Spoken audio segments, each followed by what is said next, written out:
Hello, America, and welcome to a new edition of John Sullivan Reports, a podcast from Just the News, where today, boy, have we been blessed this week. We're getting lots of members of Congress to really sit down and have policy discussions. What's really going on in Congress? What is the people's business? What people's business is not getting done? What are the warning signs? What are the opportunities? And today we've got another special guest I'm so excited about. He's been on the show a few times before. Lights it up. We're always blessed to have him. Congressman Greg Steube from the great state of Florida is joining us, a very active and prolific member of Congress who's always working on important things, really seems to be connected to the issues that matter to his constituency in Florida.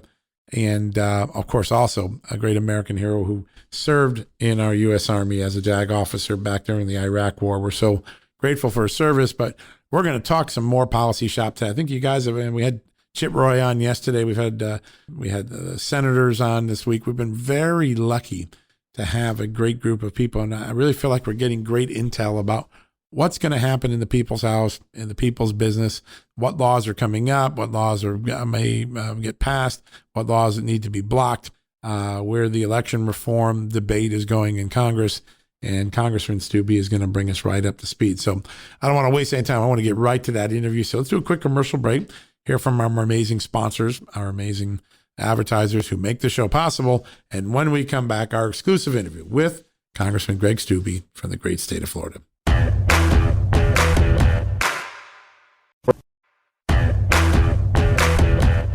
All right, folks, welcome back from the commercial break. And as promised, a very special guest. Somebody's been on this show before. We're so grateful. And also we're grateful because he served his country. Not long before he was a member of Congress, he was a member of our fighting armed services. We honor him on this weekend, particularly Congressman Greg Steube from the great state of Florida. Congressman, welcome to the show. Yeah, thanks for having me again. Listen, it's an honor. It's an honor. So we've been talking a lot about the Democrats sort of digging their own hole right now. You've got the anti-Israel, anti-Semitic rhetoric. You've got the economy beginning to fall apart, the open borders. And then I think you've got the school agenda, which I want to talk about because Florida is taking some dramatic actions. And then there's the anti-police, anti-law enforcement rhetoric and showmanship that continues to go on. Tell us where you are, and do you think Republicans are beginning to make some inroads countering what's going on with the anti-police movement? Yeah, I definitely think so. And the majority of Americans do not support defunding, dismantling their police departments. And regardless of political affiliation, talk to a suburban Democratic mother, an independent mother who has children in school, and they'll tell you that's something that they don't support. And it just goes to show you how far left the Democratic Party has gone, that they're trying to appease this very far left fringe of their party. And they're doing things in big cities all across the nation to push this policy proposals on the American people.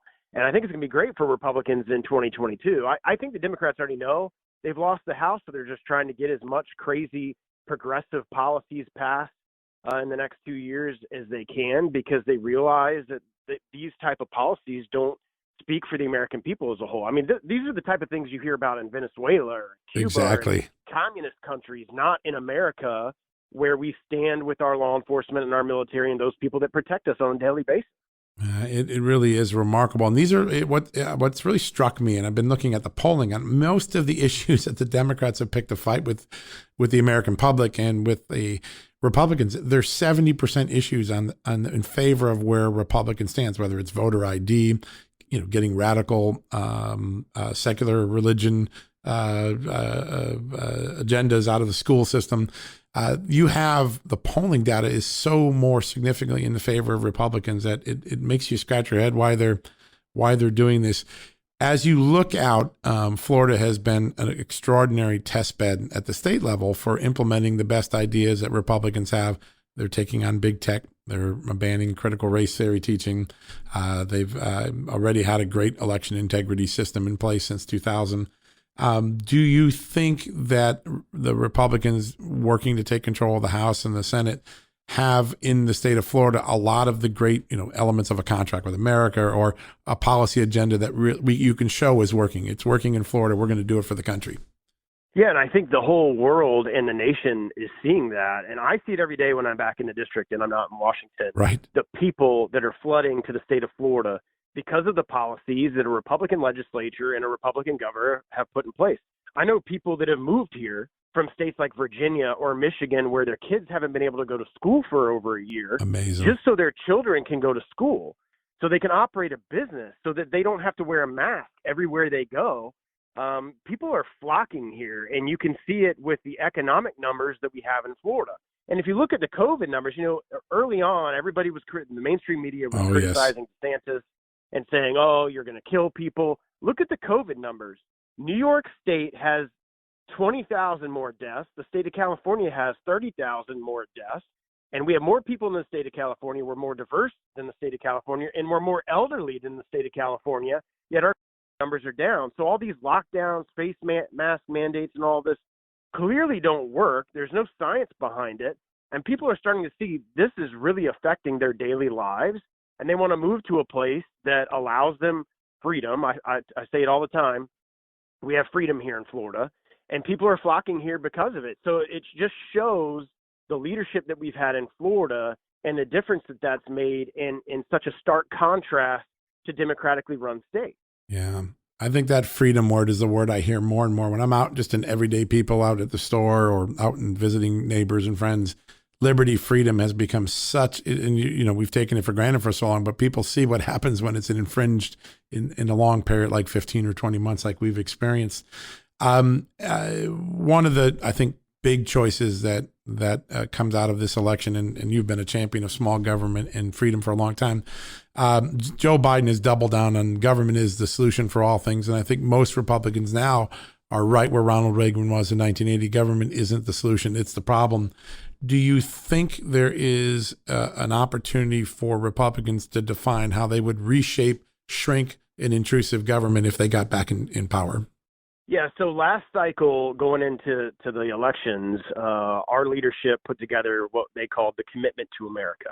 And in that, there's a number of different highlights where there's 10 big points, but underneath that, over 100 different policy proposals and bills that we as Republicans stand behind and say, look, we take the House back, these are the type of things that we're going to do. We're not going to raise your taxes. We're going to lower your taxes. And what better place in the state of Florida to show that example? I was in the state legislature here in Florida 8 years before I got elected to Congress. We cut $10 billion in taxes, put $3 billion in reserves. And all you have to do is look at our unemployment numbers, look at our job creation numbers. It works. Compared to other states across the country, and it's half. Our unemployment's half of what the average is. It's 3 times less than New York or California. So we want to take those type of things to the national level. It's called a Commitment for America. You can Google it. It's on Leader McCarthy's page. Right. And those are the policy proposals that we stand behind. One of the things that I've worked on is giving veterans true choice in their health care decisions. It's a bill I've had for the last couple of cycles. That got included in the Commitment to America.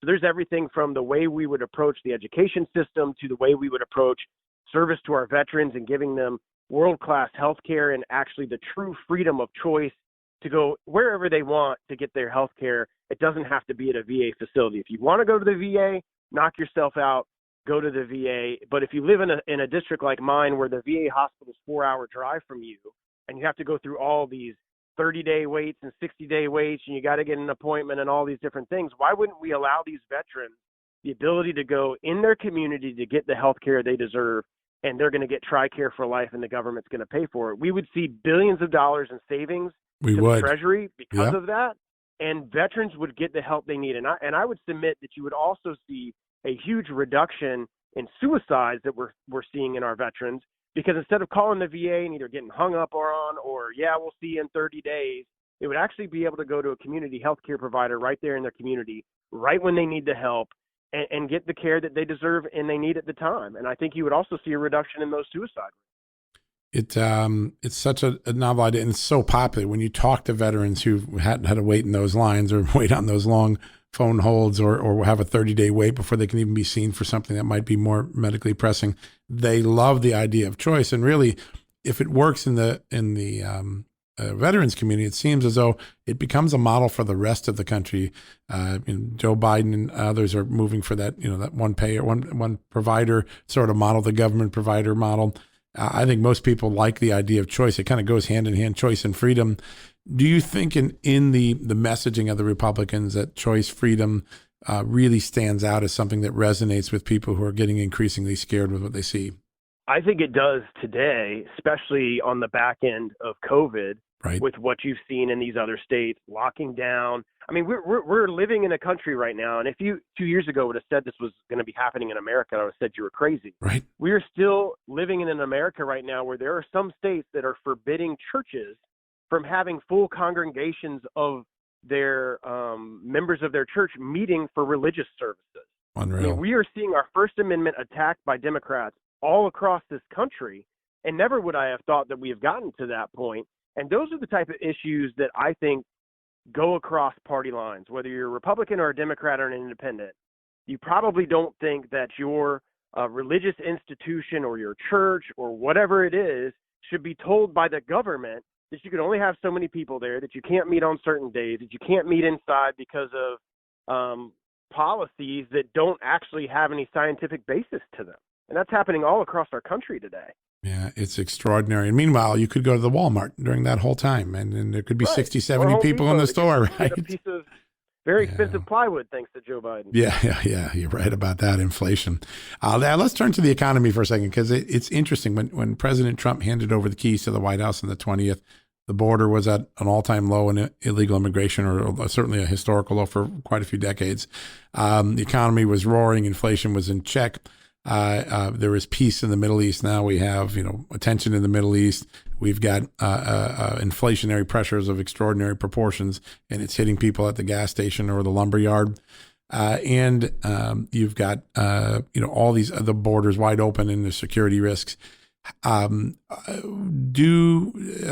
Joe Biden owns this, and it's going to own it for a while, but do people is it easy just to make the argument, don't you want to be where we were just 7 months ago? Does the contrast become very easy for people to see what sort of world they were living in a few months ago and where they are today?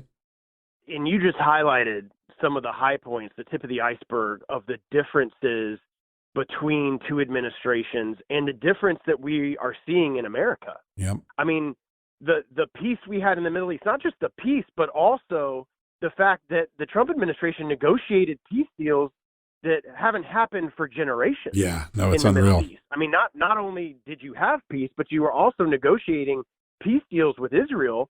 And then less than 6 months later, Hamas is launching rockets into Israel. And there's no coincidence. So the Biden administration changed a Trump policy in April that prohibited money to go to the Palestinian Authority. It's very well known that the Palestinians give money to Hamas. And there is no coincidence that a Biden policy reversed a Trump policy that no money went to the Palestinians.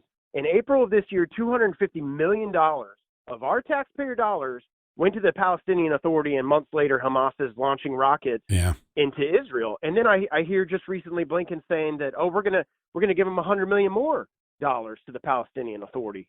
It's just so stark of a contrast.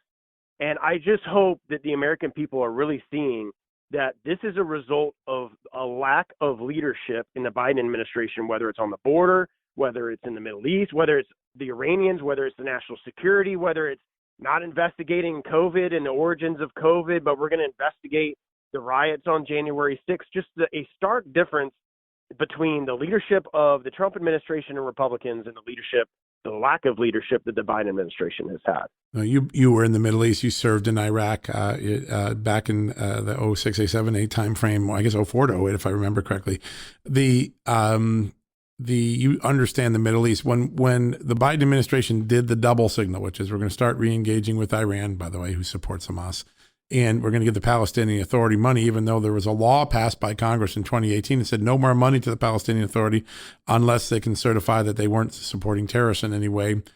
That instantly sends a signal on the ground, right? Those are the sort of tea leaves that activate someone like Hamas to say, hey, we can cause trouble again. When you look at that, were those an implicit or explicit message for those parties to get back engaged in the terrorism that they were? absolutely 100%. And it emboldens our enemies like Hamas and Iran and these terrorist organizations that are funded through proxies to do the things that they're doing, because they know they didn't do it when Trump was president, because they knew that Trump would take very strong action against it, which is why you didn't see this type of activity happening during the Trump administration. Yeah, great so point. Once the Biden administration says, well, we're going to reverse this policy, give money to the Palestinians, there's talk about re-entering the JCPOA with Iran, which would put Iran on a path to a nuclear warhead. Why would we as a country want Iran to have the ability to have nuclear warheads when they've said that death to America, death to Israel? It just doesn't make any sense. I mean, you think about these things and you wonder, why would any American want the Iranians, Hamas, these terror proxies that work from the Iranians? Why would we want to support these individuals and not support Israel, our strongest ally in the Middle East? It just doesn't make any sense. And I've asked questions of former ambassadors that we've had, like, why do the Democrats think this is a good idea? And I don't get a solid answer.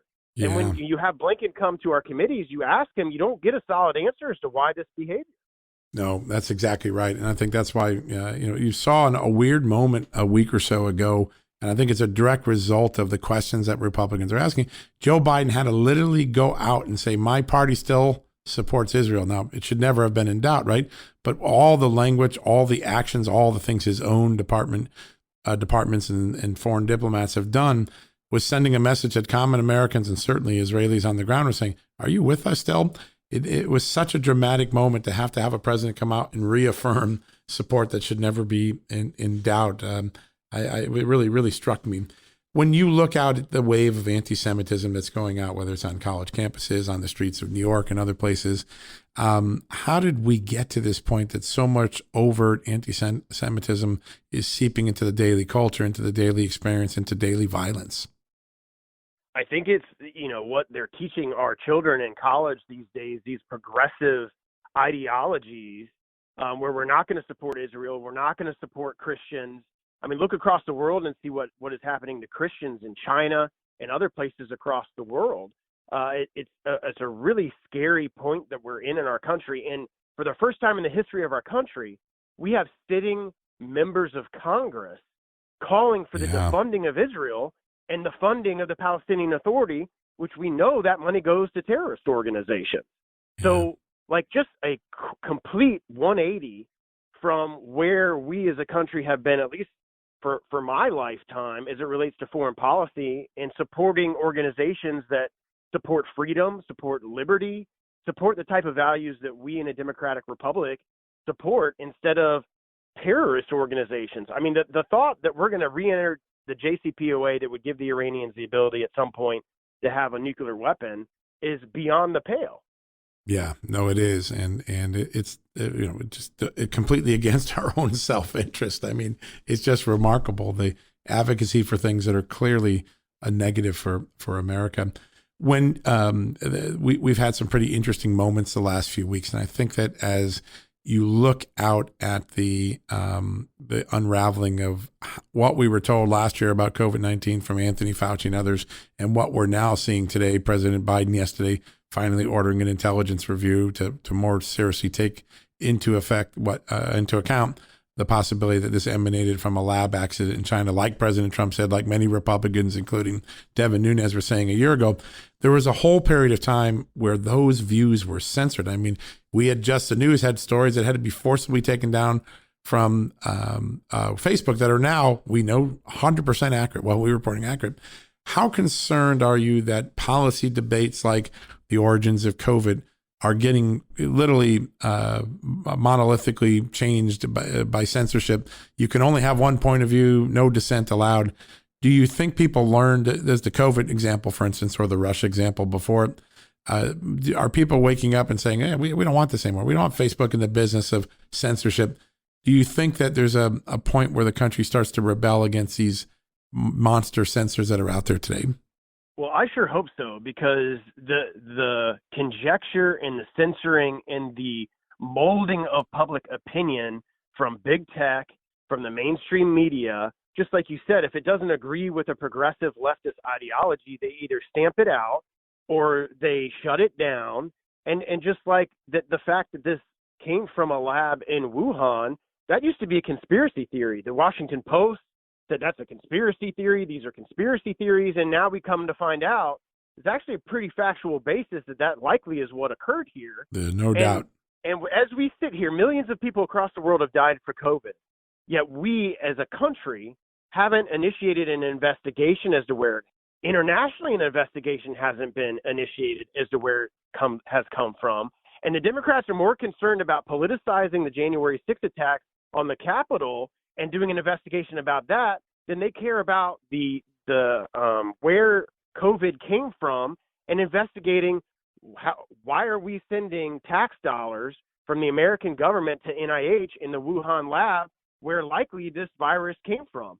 Why don't we start looking into that? That's not what they want to do. They want to keep the focus on Trump, keep the focus on what they want to keep the focus on and away from China. And again, back to what I was saying before, why would we not want to go after the national security threats of our country?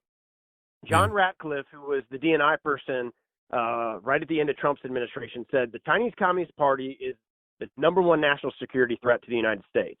And then you get a new administration, and then we're just going to let China do whatever they want. And we know why there's leverage there with the Biden family. But why would you as a Democrat be okay with the number one national security threat of the United States, where this virus that killed millions of people across the world came from?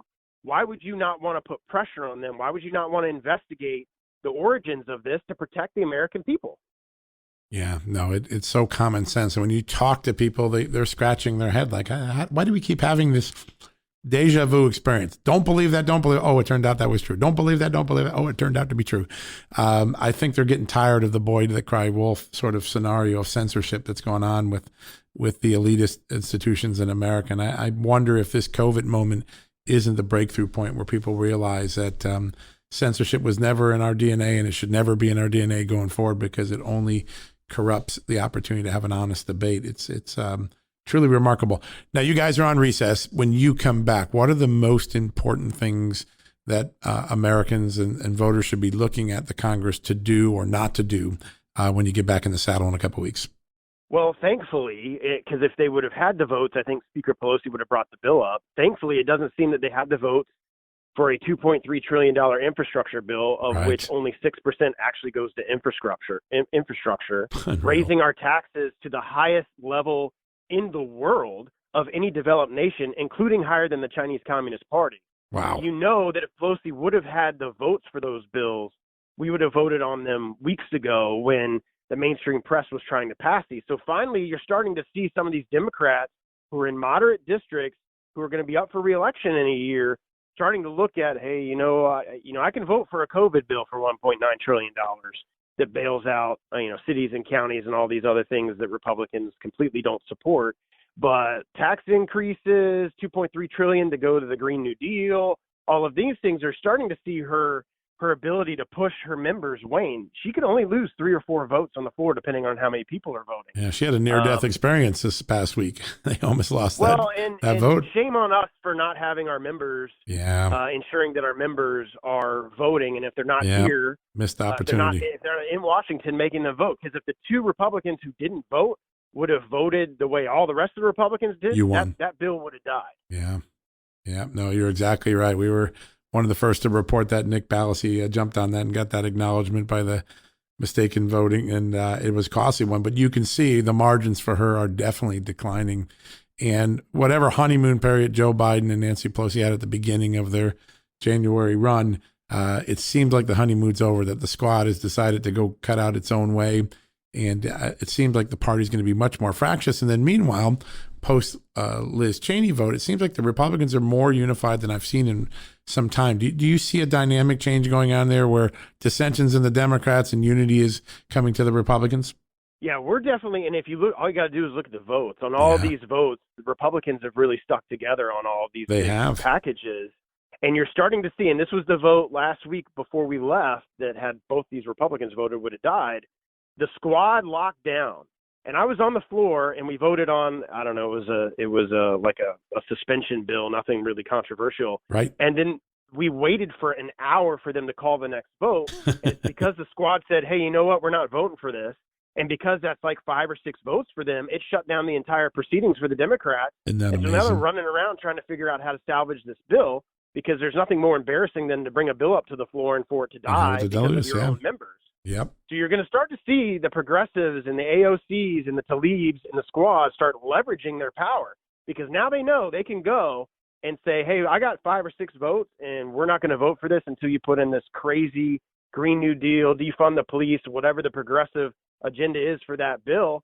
And it's going to start to unwind their ability to get bills passed on the floor. Yeah, I think that dynamic is really at work. And, it seemed like in mid-April, you could just feel like the moment was coming, that the two sides were no longer going to be able to hold their fire against each other. And I think that dynamic plays out a lot more over the next few weeks. So infrastructure is going to be a big one. Are you concerned that S1 will get through the Senate, or do you think the votes hold there and the Corrupt Politicians Act, as some people like to call it, doesn't get through to being signed?